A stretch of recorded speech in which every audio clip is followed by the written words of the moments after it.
শুক্রবার ২১ জুন গাজা উপত্যকার একাধিক এলাকায় বিমান হামলা চালিয়েছে ইসরায়েলি সেনাবাহিনী। ফিলিস্তিনি সরকারি বার্তা সংস্থা ওয়াফা জানিয়েছে, এ হামলায় কমপক্ষে ৪০ জন নিহত এবং আরও বেশি আহত হয়েছে।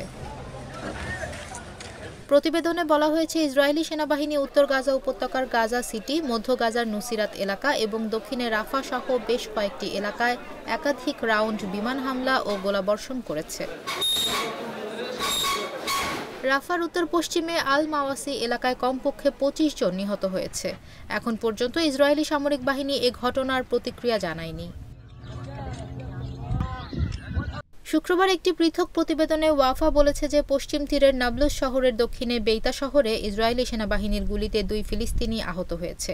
আইডিএফও নিশ্চিত করেছে বৃহস্পতিবার অভিযানে ২ ইসরায়েলি সেনা নিহত হয়েছে।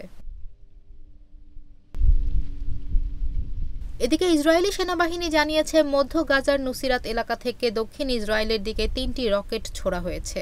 এসব রকেট খোলা জায়গায় অবতরণ করেছে। এখন পর্যন্ত কোনো হতাহতের খবর পাওয়া যায়নি।